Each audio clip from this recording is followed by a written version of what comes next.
Everyone, welcome back to my channel.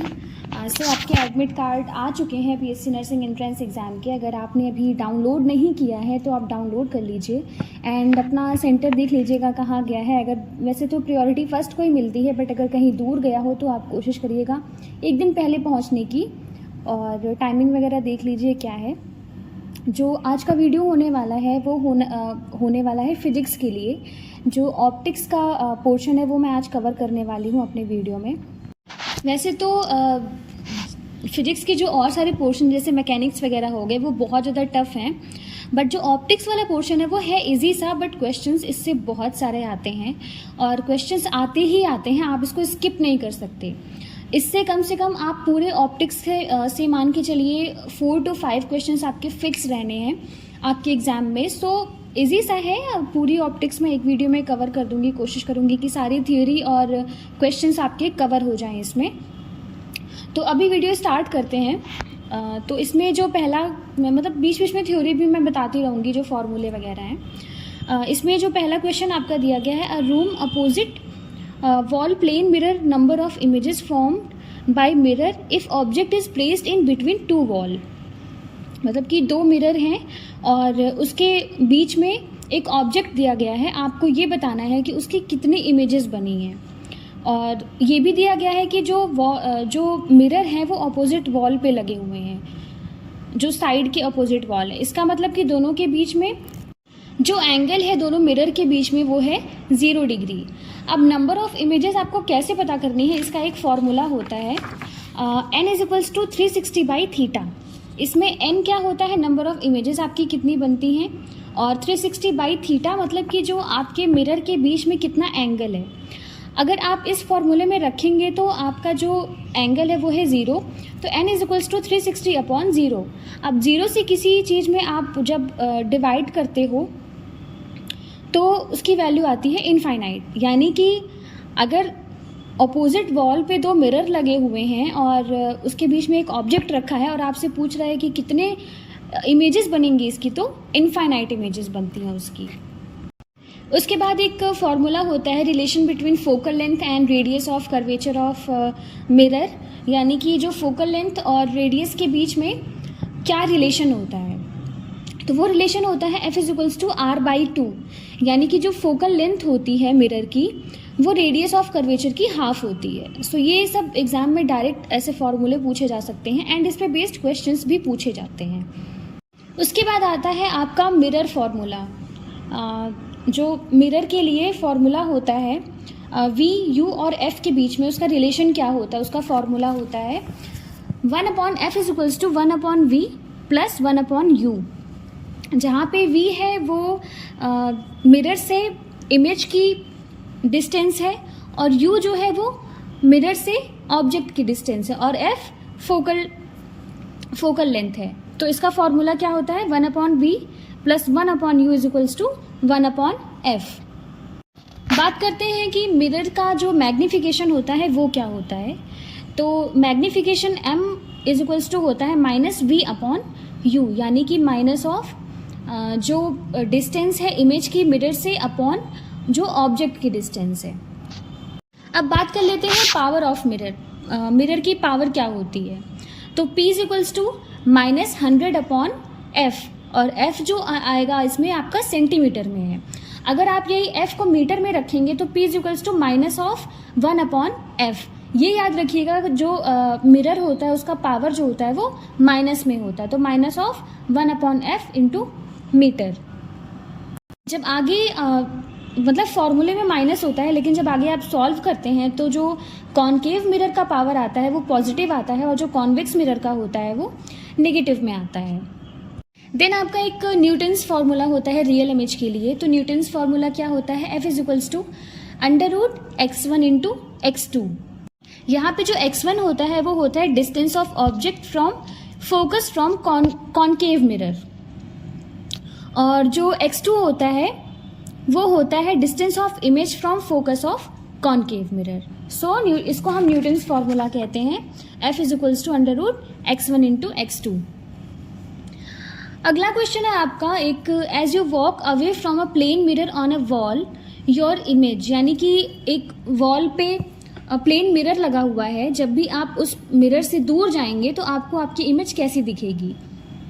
Option 1 है कि is always a real image no matter how far you are from the mirror.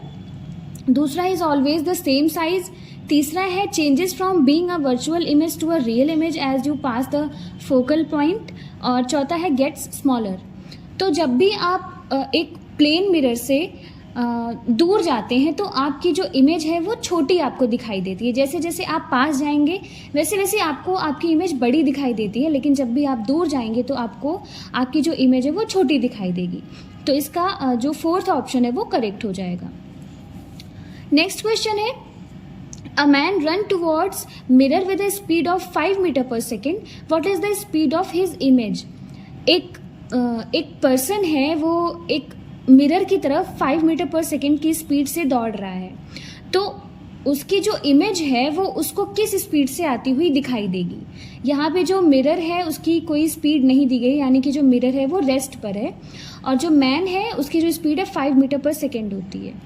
तो plane mirror के case में अगर mirror rest पर है और ऑब्जेक्ट स्पीड से दौड़ रहा होता है या फिर ऑब्जेक्ट की स्पीड दी गई होती है, तो जो इमेज की स्पीड होती है वो उसकी दुगनी हो जाती है। यानी कि अगर आपको पर्सन की स्पीड दी गई है 5 मीटर पर सेकेंड, तो उसको उसकी इमेज 10 मीटर पर सेकेंड की स्पीड से आती हुई दिखाई देगी। तो इसमें आपका ऑप्शन 3 करेक्ट हो जाएगा।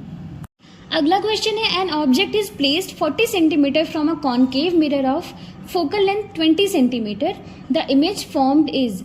यानी कि एक ऑब्जेक्ट है वो कॉनकेव मिरर जिसकी फोकल लेंथ 20 सेंटीमीटर है और उससे 40 सेंटीमीटर की डिस्टेंस पर रखा हुआ है। अब उसकी इमेज आपको कैसी नज़र आएगी? ऑप्शन जो ए है वो है real inverted and same in size. दूसरा है रियल इन्वर्टेड एंड स्मॉलर। तीसरा है वर्चुअल इरेक्ट एंड लार्जर। और चौथा है virtual erect and smaller.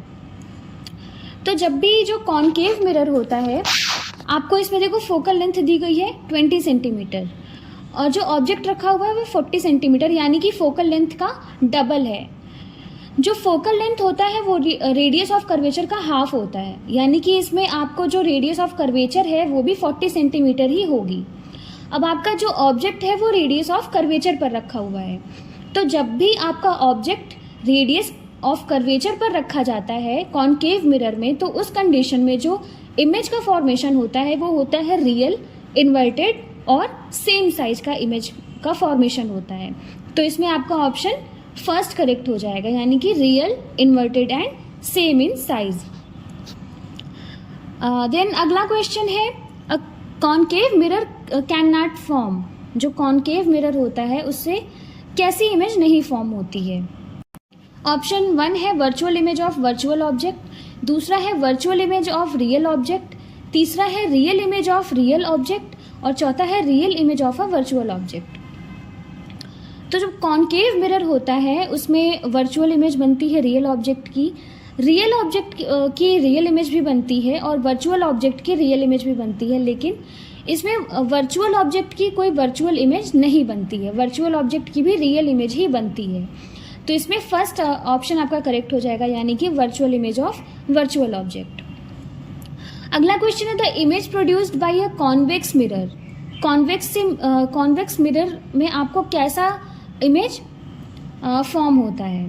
Option A है ऑलवेज रियल, दूसरा है ऑलवेज वर्चुअल, तीसरा है ऑलवेज इन्वर्टेड और चौथा है ऑलवेज इनलार्ज इन साइज। तो जो कॉन्वेक्स मिरर होता है उसमें हमेशा आपका जो इमेज होता है वो इरेक्ट फॉर्म होता है और वर्चुअल बनता है। तो इसमें आपका ऑप्शन सेकंड करेक्ट हो जाएगा, यानी कि ऑलवेज वर्चुअल। अगला क्वेश्चन है आपका, a mirror produces a magnified erect image of an object, the nature of the mirror is. यानी कि एक मिरर है, वो जो ऑब्जेक्ट है उसका इमेज इरेक्ट फॉर्म करता है और मैग्नीफाइड है। तो मिरर कैसा है, कॉनकेव है या कॉन्वेक्स है? तो जब भी कॉनकेव मिरर होता है उसमें ऑब्जेक्ट को जब आप पोल और फोकल लेंथ के बीच में रखते हैं तो आपका जो इमेज का फॉर्मेशन होता है वो इरेक्ट और मैग्नीफाइड होता है। तो इसमें आपका ऑप्शन फोर्थ करेक्ट हो जाएगा, यानी कि कॉनकेव। फिर आपका एक क्वेश्चन है, concave mirror gives an image 3 times as large as the object placed at a distance of 20 centimeter from it. For the image to be real, the focal length should be.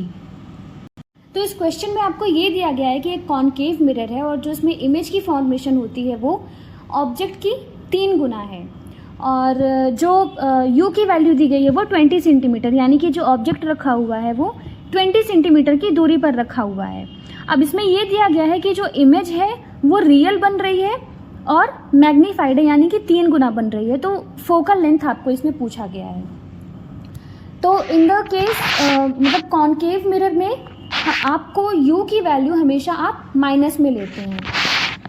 आपको m की value 3 दी गई है, क्योंकि जो image है वो 3 गुना बड़ा है, तो m की वैल्यू जो मैग्नीफिकेशन की वैल्यू है वो 3 दी गई है। अब m इज इक्वल्स टू होता है माइनस वी अपॉन यू, तो m की जगह आप 3 रखेंगे और माइनस वी अपॉन और u की वैल्यू आप -20 रखेंगे, तो माइनस माइनस आपका कैंसिल होके जो v की वैल्यू आएगी वो +60 आएगी। अब v की वैल्यू आ गई है आपके पास, u की वैल्यू है, तो जो फॉर्मूला होता है 1/f is equals to 1/v plus 1/u, इससे आप फोकल लेंथ निकाल सकते हैं।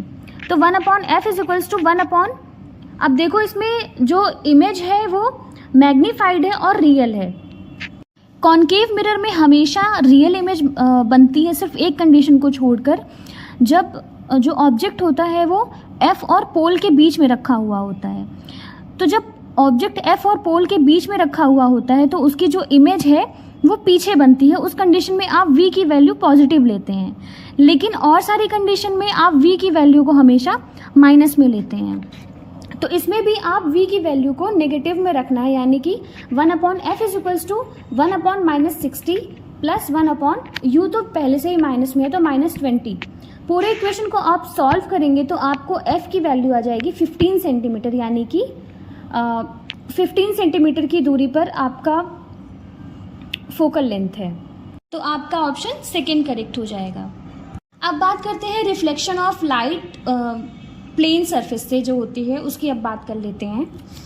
तो इसमें आपका जो रिफ्रैक्टिव इंडेक्स का फॉर्मूला होता है वो होता है speed of light in air upon speed of light in medium, यानी कि mu is equals to c upon v। और इससे बहुत ज़्यादा क्वेश्चंस आते हैं, डायरेक्ट भी पूछा जाता है और फॉर्मूला बेस्ड क्वेश्चंस भी पूछे जाते हैं। दूसरा है कि जो ग्लास होता है उसका रिफ्रैक्टिव इंडेक्स कितना होता है। ग्लास का जो रिफ्रैक्टिव इंडेक्स होता है वो होता है 1.5 और वाटर का रिफ्रैक्टिव इंडेक्स जो होता है वो होता है 1.33। उसके बाद हम बात कर लेते हैं स्नेल्स लॉ। स्नेल्स लॉ का एक फॉर्मूला होता है μ1 sin i is equals to μ2 sin r। इसमें जो μ1 दिया गया है वो जो पहला आपका मीडियम है उसका रिफ्रैक्ट इंडेक्स है और μ2 जो है वो दूसरे मीडियम का है। sin i जो है वो इंसिडेंट एंगल है और जो sin r है वो रिफ्लेक्टिव एंगल है। तो ये फॉर्मूला इम्पॉर्टेंट है एक तरह से आपका, μ1 sin i is equals to μ2 sin r, और इसको जब आप सॉल्व करते हैं sin i upon sin r is equals to μ2 upon μ1। इसके बाद हम देख लेते हैं क्रिटिकल एंगल। तो इसका भी एक फॉर्मूला होता है साइन IC, यानी कि हम जो क्रिटिकल एंगल होता है उसको आप IC से डिनोट करते हैं। तो sine IC is equals to जो velocity in denser medium upon velocity in rarer medium. तो इसको अगर आप लैम्डा यानी कि वेवलेंथ के फॉर्म में सॉल्व करेंगे तो sine IC is equals to wavelength in denser medium upon wavelength in rarer medium. तो ये भी जो फॉर्मूला है वो इम्पॉर्टेंट है, डायरेक्ट क्वेश्चंस इससे भी पूछे जाते हैं, सो ये तैयार करिएगा। इसके बाद हम कुछ क्वेश्चंस कर लेते हैं इसके ऊपर। तो आपका क्वेश्चन है the index of refraction of a diamond is 2, the velocity of light in diamond is approximately. आपको जो म्यू की वैल्यू दी गई है 2 और आपसे वेलोसिटी ऑफ लाइट पूछी गई है इन डायमंड। तो इसका फॉर्मूला जो होता है वो होता है mu is equals to c upon v। Mu की वैल्यू दी गई है 2, तो 2 इज इक्वल्स टू c की वैल्यू होती है 3 इंटू 10⁸, यानी कि जो लाइट की वेलोसिटी होती है वैक्यूम में। तो 2 is equals to 3 into 10⁸ upon velocity of light in diamond इसको आप जब सॉल्व करेंगे तो जो velocity of light in diamond आएगी वो है 1.5 इंटू 10⁸ मीटर पर सेकेंड, और जो ऑप्शन है वो सेंटीमीटर में दिया गया है, तो 1.5 इंटू 10⁻10 सेंटीमीटर पर सेकेंड। उसके बाद अगला क्वेश्चन है आपका, the critical angle for light going from a medium in which its wavelength is 4000 angstrom to a medium in which its wavelength is 6000 angstrom. आपको वेवलेंथ दी गई है दोनों मीडियम में और आपसे जो क्रिटिकल एंगल है उसकी वैल्यू पूछी गई है। तो अभी आपने फॉर्मूला देखा था, क्रिटिकल एंगल जो sine IC is equals to होता है wavelength in denser medium upon wavelength in rare medium. तो डेंसर मीडियम वो होता है कि जैसे जहाँ से लाइट आपकी आ रही है और वो रेयर मीडियम में जा रही है। तो sine IC is equals to आपको डेंसर मीडियम की दी गई है 4000 अपॉन रेयर मीडियम की दी गई है 6000। अब आप इसको सॉल्व करेंगे तो साइन जो क्रिटिकल एंगल की वैल्यू आएगी वो है साइन इनवर्स 2/3। देन आपका क्वेश्चन है, if the critical angle for total internal reflection from a medium to vacuum is 30 degree, then the speed of light in the medium. Critical आपको जो total internal reflection की value दी गई है वो 30 degree दी गई है। सॉरी जो क्रिटिकल एंगल की वैल्यू दी गई है वो 30 डिग्री दी गई है और आपसे स्पीड ऑफ लाइट की वैल्यू पूछी गई है मीडियम में। तो इसका भी फॉर्मूला जैसे आपने देखा था कि जो critical angle is equals to velocity in denser medium upon velocity in rarer medium. तो जो क्रिटिकल एंगल की वैल्यू दी गई है वो 30 डिग्री, यानी कि sine 30 is equals to velocity आपको डेंसर मीडियम में निकालनी है अपॉन रेयर मीडियम में दी गई है 3×10⁸। साइन 30 की वैल्यू 1/2 होती है और आप इसको सॉल्व करेंगे तो वैल्यू आएगी 1.5 इंटू 10⁸ मीटर पर सेकेंड। अगले क्वेश्चन की तरफ बढ़ते हैं। The colour of light is determined by, जो लाइट का कलर होता है वो किससे डिटरमाइन करते हैं आप? ऑप्शन 1 है वेवलेंथ, B है फ्रीक्वेंसी, C है वेलोसिटी और 4th है एम्पलीट्यूड। तो जो आपका लाइट का कलर है वो डिटरमाइन होता है फ्रीक्वेंसी से, सो ऑप्शन सेकंड करेक्ट हो जाएगा। नेक्स्ट क्वेश्चन है, colour of light having maximum speed in air will be. जो मैक्सिमम स्पीड होती है लाइट की वो इनमें से किस कलर में होती है? ऑप्शन A है रेड, दूसरा है येलो, तीसरा है वॉयलेट और चौथा है ब्लू।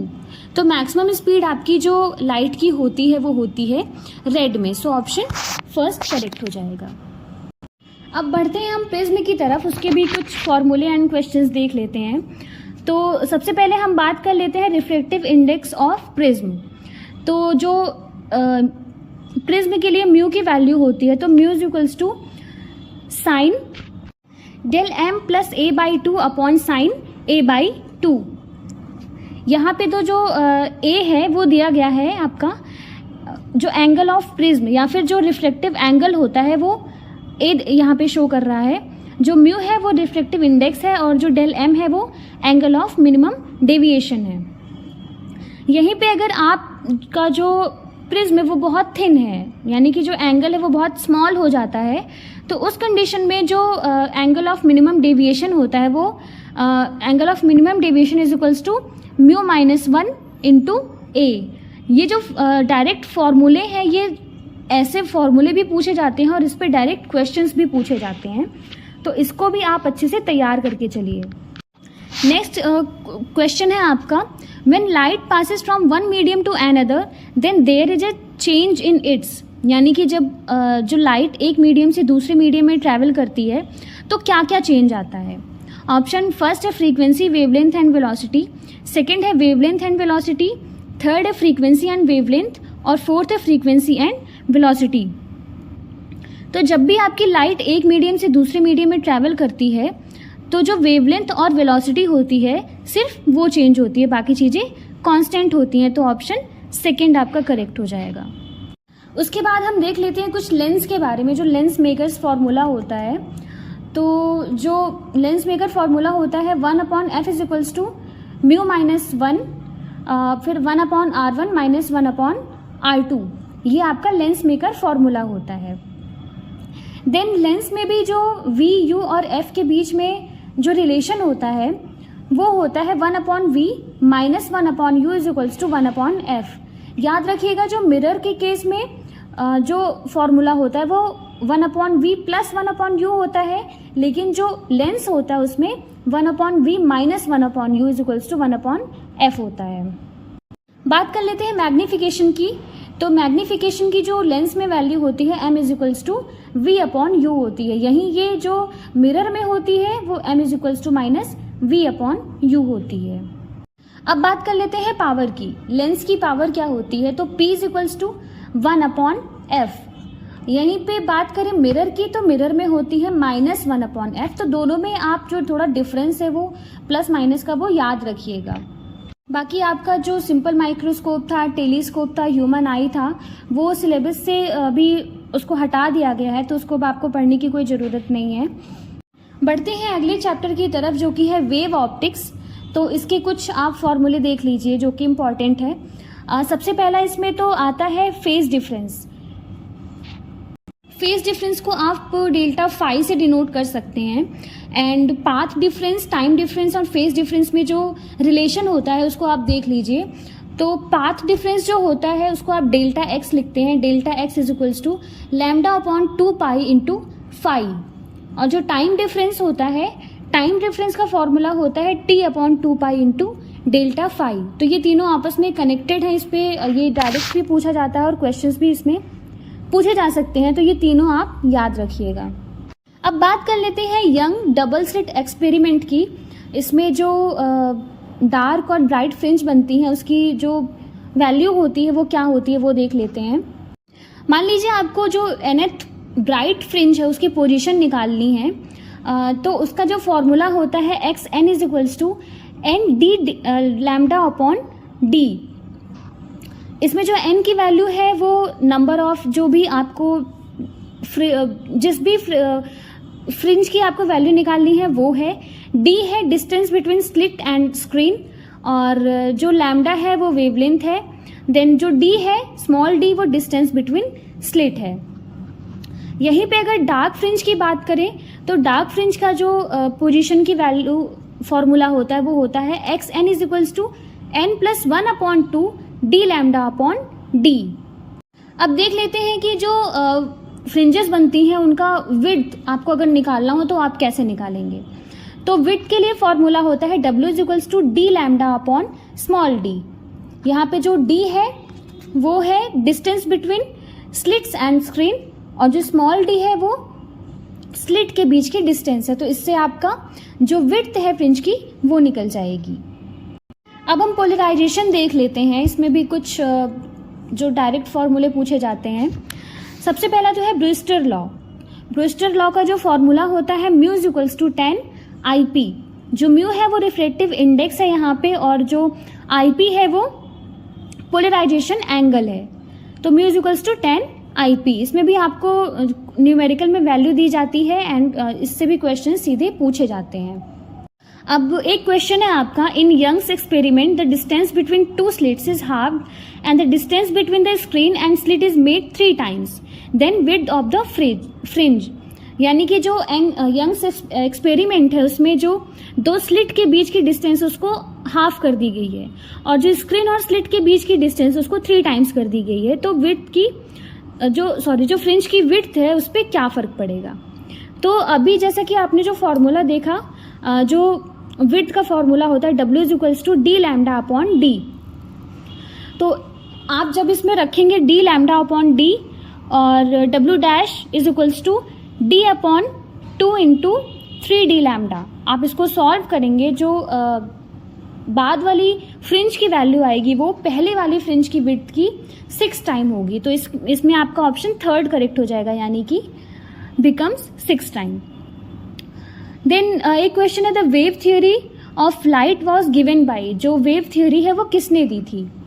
तो जो वेव थ्योरी ऑफ लाइट दिया था वो दिया था हाइगन ने। तो इसमें आपका ऑप्शन 3rd करेक्ट हो जाएगा। देन क्वेश्चन है transverse nature of light was confirmed by the phenomena of. जो ट्रांसवर्स नेचर होता है लाइट का वो किस फेनोमेनन से कन्फर्म होता है। ऑप्शन 1 है रिफ्लेक्शन ऑफ लाइट, बी है diffraction of light, 3rd dispersion of light, और 4th है पोलराइजेशन ऑफ लाइट। तो जो लाइट का ट्रांसवर्स नेचर होता है वो पोलराइजेशन ऑफ लाइट नेचर से कंफर्म होता है। सो ऑप्शन 4 करेक्ट हो जाएगा आपका। तो मैंने एक वीडियो में आपको पूरी ऑप्टिक्स कवर करने की कोशिश की है। इससे रिलेटेड जो भी न्यूमेरिकल है प्लीज़ आप ज़्यादा से ज़्यादा मतलब थोड़ा बहुत जो फॉर्मूले डायरेक्ट बेस उसको आप सॉल्व करने की कोशिश करिए, क्योंकि ऑप्टिक्स भले इजी है बट क्वेश्चंस हमेशा पूछे जाते हैं। इससे 4 से 5 क्वेश्चंस कंफर्म रहते हैं इसके आने ही आने, और डायरेक्ट फार्मूला भी पूछा जाता है, क्वेश्चंस भी पूछा जाता है, और क्वेश्चंस बहुत टफ नहीं पूछे जाएंगे, डायरेक्ट फार्मूला बेस्ड पूछे जाएंगे। तो प्लीज़ आप ज़्यादा से ज़्यादा प्रैक्टिस इसकी करिएगा। एंड एडमिट कार्ड अगेन आप डाउनलोड करके देख लीजिएगा। तो आज की वीडियो में इतना ही, मिलते हैं फिर अगली वीडियो में किसी अदर सब्जेक्ट या फिर अगले टॉपिक के साथ। Okay bye.